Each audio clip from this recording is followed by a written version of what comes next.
Selamat malam, berjumpa lagi bersama saya Wong Ganteng Sakdonyo. Bagaimana saya bisa membantu? Mohon untuk tidak disebutkan nama atau identitas siapapun di dalam pembicaraan ini, Mbak. Bagaimana, Mbak? Nggak denger, Mbak? Dengar nggak? Oh, Halo? sudah dengar. Oke, siap. Iya. Halo? Halo. Bagaimana, Mbak? Dengar sekarang? Sudah jelas sekali suara Anda. Oh, iya. Selamat malam, Kak. Selamat pagi, Mbak. Enggak ini. Mbak Pingko. Halo, Mbak. Halo, Kak. Ya, halo. Hula. Ini, Kak. Aku mau tanya ini, Kak. Boleh. Ini loh, kalau kitanya punya kasus kayak gitu, kitanya nggak boleh cuti ya, Kak ya? Sebentar. Kasusnya ini kasus apa, Mbak?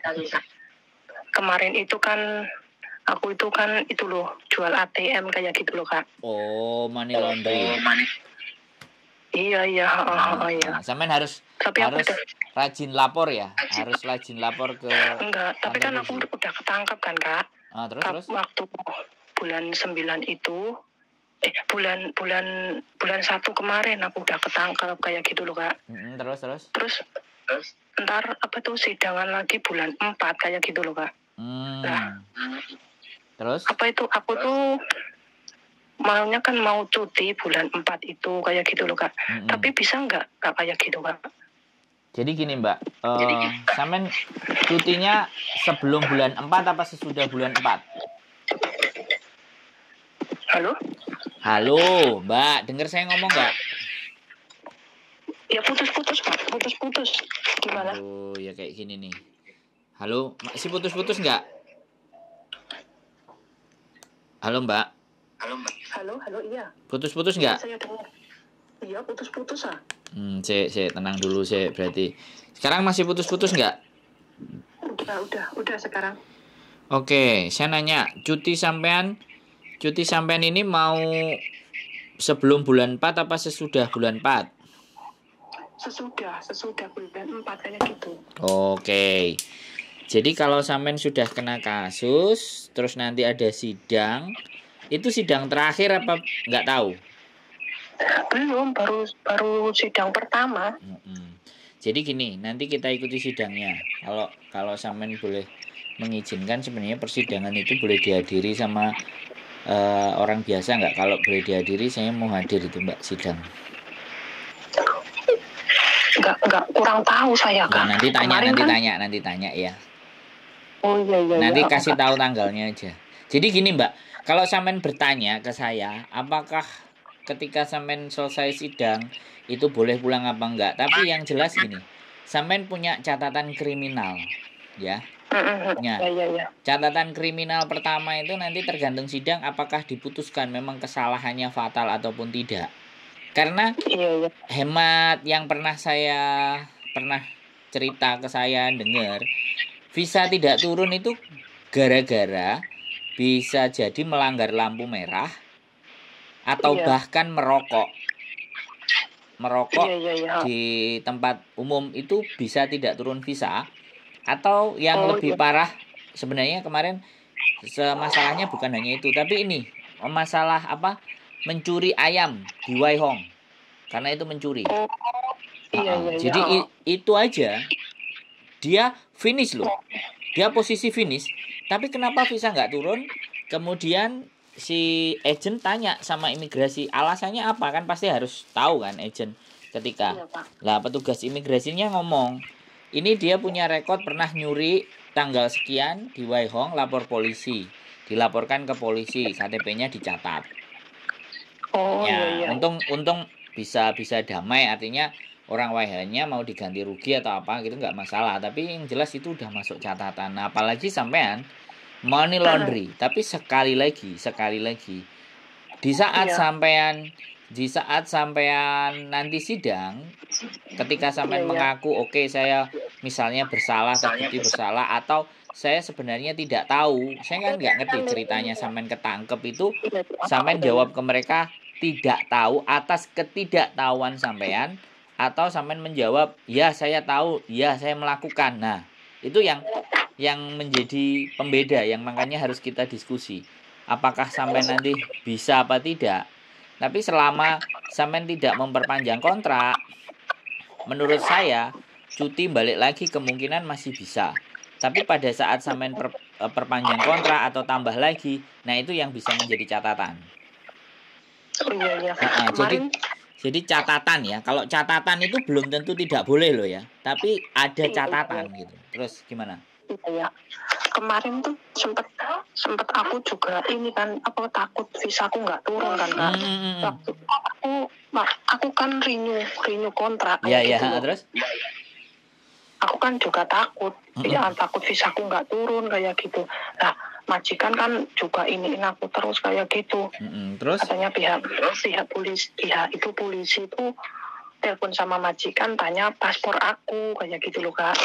Terus? Nah, emang paspor aku pas waktu itu aku pas renew kayak gitu, renew kontrak, dikirain tak gadein kayak gitu. Tapi kan enggak, emang bener-bener aku renew kontrak kayak gitu. Terus? Nah, terus pihak mungkin nggak tahu pihak imigrasi, nggak tahu pihak polisi yang telepon majikanku lagi kayak gitu.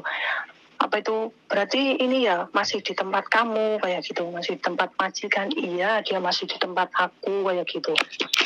Nah, terus apa itu polisi tuh kasih tahu majikanku dia nggak boleh ini loh pulang ke Indo atau cuti kayak gitu loh Kak.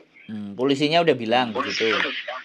Bilang ke majikanku, tapi kan aku ditakuti sama majikanku kayak gitu.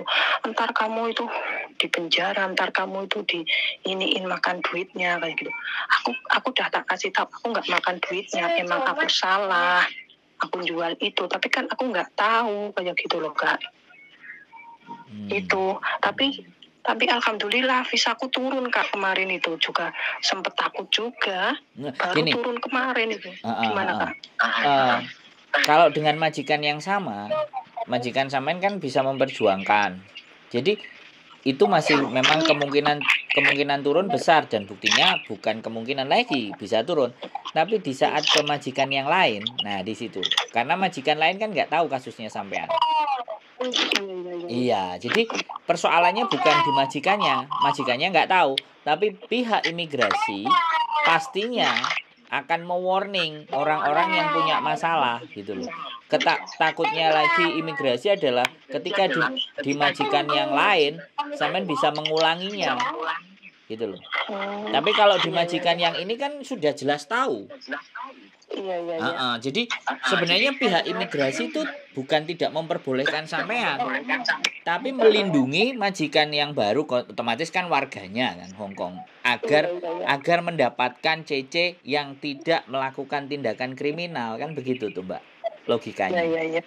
Makanya selama memang menurut saya, sekali lagi, selama menurut saya ketika sudah sidang diputuskan dan ternyata sampean hanya kena didenda tidak masuk penjara misalnya nih kan, sampean menurut saya kalau pulang nanti balik lagi ke majikan baru, menurut saya sih nggak ada masalah.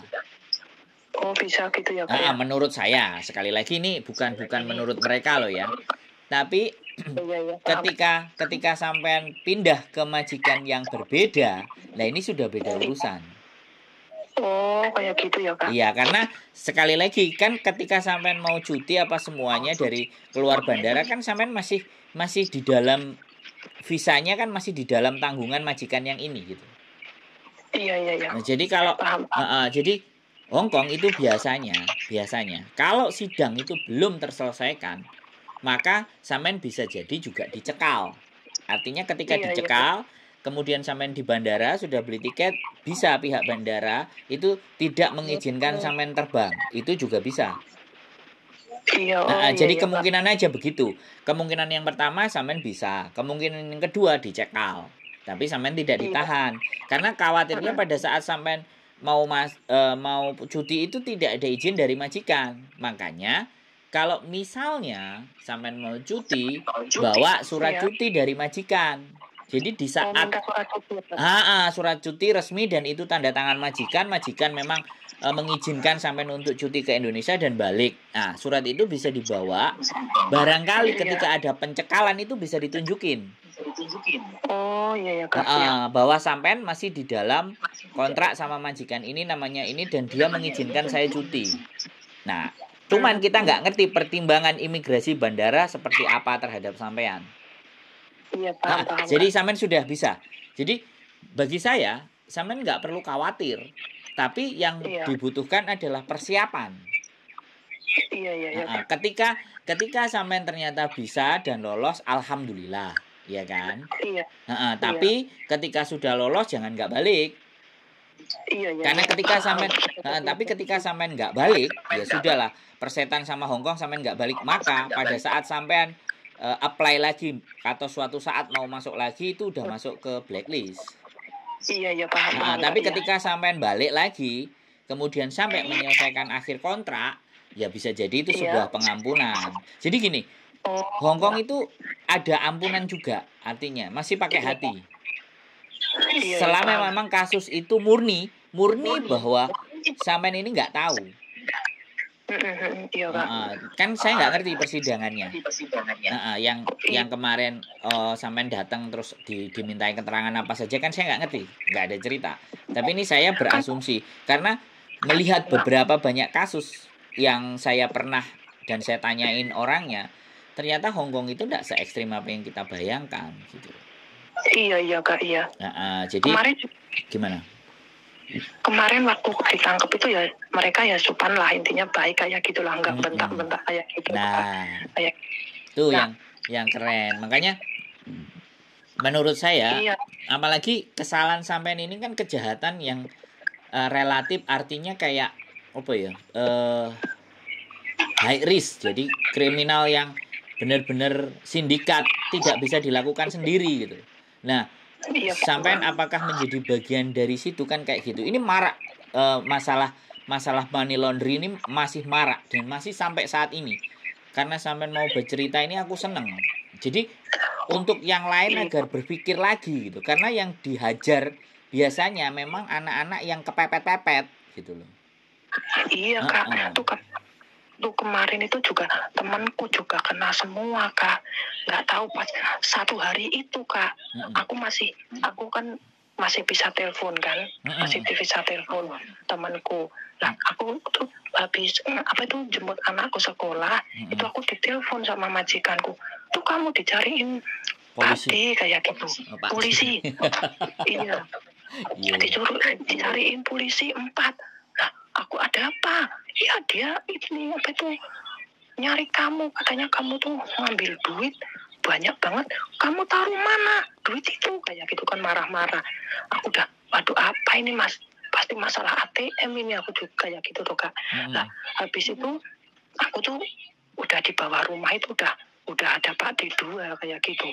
Ya udah tasku diambil semua kayak gitu, diperiksa kayak gitu. Kamu ini ya jual ATM ya? Saya mau nggak ngomong, tapi kan ada buktinya. Ada buktinya ATM itu. Iya, aku bilang gitu. Ya udah, sampai aku terus dibawa ke kantor polisi, diinterogasi. Itu banyak banget Kak yang kasus kayak aku kayak gini Kak. Itu anak Filipina juga ada kayak gitu kan. Iya, memang iming-imingnya ngeri kan. Sampean diming-imingi bagaimana atau seperti apa? Atau sampean kelilit utang? Iya, aku tuh sama temanku disuruh bikin, katanya ini buat jualan online kayak gitu, nggak apa-apa kok, nggak resiko kayak gitu dah. Ya udahlah kalau nggak resiko nggak apa-apa gitu. Padahal itu udah tuan, aku bikin tuh 2021 loh Kak. Ini baru 2022 aku kena ini lagi ketangkep kayak gitu. Nah, habis itu aku diinterogasi kan, ini duit ini dari mana kayak gitu. Ya aku nggak tahu. Ini kamu ngambil di sini kamu ya? Enggak Pak. Terus ada catatan teman-temanku juga ada ternyata Kak. Ya aku bilang nggak kenal kayak gitu Kak. Akunya juga takut kan daripada ntar berkepanjangan kayak gitu. Aku ngomong nggak kenal kayak gitu. Nggak taunya temanku juga ketangkep semua. Dan mereka juga ngomong nggak kenal kayak gitu juga. Oke, tapi luar biasa loh, sampean masih dikasih keluar dan masih bisa sama majikan, masih bisa renew. Jadi ya saya cuman berpikir ini pelajaran yang berharga buat sampean. Cuman menurut aku nggak usah terlalu khawatir, mensai tamsam, mensai keng. Artinya sampean ketika memang cuti bawa prosedur aja, tapi sampean harus siapkan hati ya, dalam artian sebaiknya kalau toh pun cuti sampean jangan kabarin keluarga. Jadi kan takutnya begini loh. Ini kan masih nggak pasti ya artinya. Ya mudah-mudahan sampean ketemu jalan yang baik. Tapi sekali lagi kalau toh pun nanti dicekal, walaupun sampean bawa surat dan itu pun tidak bisa, pihak keluarga itu tidak arep-arep. Bisa dipahami nggak? Iya. Khawatirnya kan sampean mau pulang, wah anaknya seneng, keluarganya seneng. Ternyata di bandara nggak jadi, itu rasa kecewanya kan berat. Jadi kalau memang mau pulang ya cukup santai. Oke, kalau cuti ya bawa surat tadi, prosedur dari majikan, dan sampean benar-benar ngomong ke majikan, aku balik, aku masih butuh kerja. Aku cuman kangen aja sama keluarga ya. Aku tetap sama kamu karena ya bagaimanapun walaupun ini kesalahan yang menurut sampean biasa, tapi menurut pemerintah Hong Kong atau polisi Hong Kong ini sindikat, jadi berkelompok gitu. Terus majikan ke sampean setelah tahu kasus itu perlakuannya bagaimana? Gak ada masalah kan? Seperti biasa kan? Iya biasa Kak. Aku kan udah ikut di sini kontrak 5 kan Kak. Kayak gitu kan. Iya. Ngomel-ngomel ya udah biasa lah, emang aku salah Kak. Dia juga nggak tahu apa itu libur aku tuh kemana ya, pokoknya dia udah ngomel-ngomel kayak gitu lah, emang salah kayak gitu, malah ditakut-takutin kayak gitu. Ntar kamu ini malah di penjara, ntar kamu ini di blacklist, dipulangin ke Indonesia, mas gini, pokoknya ngomel-ngomel kayak gitu Kak. Udah nggak usah apa itu cuti, dekelarin dulu masalah ini, pokoknya sampai kamu belum kelar kamu nggak bisa pulang. Kalau kamu ada masalah malah di penjara kayak gitu, takut-takutin kayak gitu aku Kak. Ya, tapi sampean udah punya jawabannya kan kalau misalnya ditakut-takutin? Ya aku ya diem aja, emang aku salah Kak. Nggak apa-apa. Jadi ibaratnya iya aku salah, aku nggak apa-apa. Tapi kalau misalnya aku minta izin dan aku bawa dari surat kamu, ya mudah-mudahan ya, karena sekali lagi aku kan masih butuh dan kamu juga tahu dan kenal aku toh. Aku tuh sebenarnya nggak ngerti saja, ya nggak apa-apa, aku salah. Artinya kalau majikan dilendoi kayak gitu dan kita ngomong baik-baik pun hatinya kan pasti kena toh. Apalagi sampai udah 5 kontrak sama dia. Jadi namanya pulang itu ya memang sekali lagi siapapun ya, siapa yang nggak kangen sama orang di rumah, itu wajar dan manusiawi. Tinggal kita ngomong aja, kita baik-baikin hatinya dia, terus habis itu kan pastinya yaitu. Jadi persiapannya kayak gitu. Kalau seandainya nanti habis sidang bulan 4 terus sampean pulang ya bawa surat izin, cuti, dan tiket baliknya juga sudah ada ibaratnya biar pihak bandara. Nah kalau misalnya lolos kan berarti pengalaman sampean kena kasus money laundry itu ternyata diampuni, tidak masalah, terus balik lagi. Itu kan juga jadi pembelajaran buat teman-teman yang lain kan. Karena bener loh, ini cerita rame cuman nggak terkuak. Tapi begitu satu persatu cerita naik ke atas kan yang kena itu tidak dalam kebimbangan gitu. Paham nggak sampean? Iya paham. Iya. Kalau sudah ada yang cerita satu kayak gini kan nanti yang lain mulai tahu, mulai cerita, terus mulai tenang, tidak khawatir, tidak takut. Oh ya sudah, ya memang kita salah ya kita akui kan kayak gitu kan. Artinya kan seperti itu aja.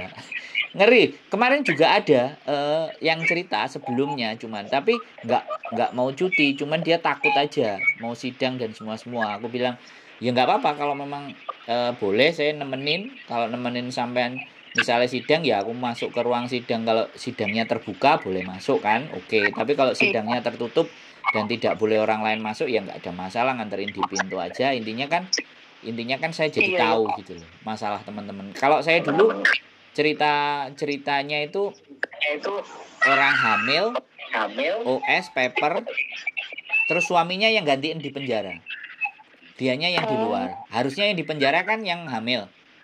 Nah, tapi calon suaminya kan sudah punya anak 3 waktu itu, terus gantiin istrinya, dan itu boleh.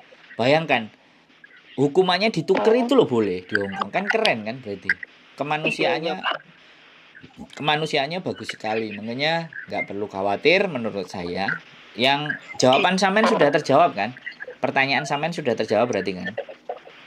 Iya, aku ditanya itu apa itu, aku ngomong nggak tahu. Kamu ngambil duit di sono kayak gitu, nggak tahu. Terus dia itu tanya, kamu jual kemana kayak gitu kan.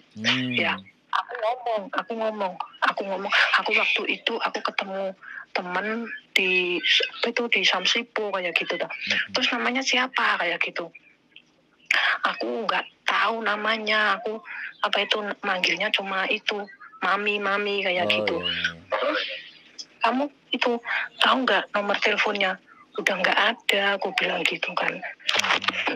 Nah, habis itu tahu tinggalnya di Samsipo di mana? Ya dia sering nongkrong kayak gitu. Aku nggak tahu lah, udah 2 tahun udah nggak komunikasi lagi kayak gitu. Ya udah kayak gitu.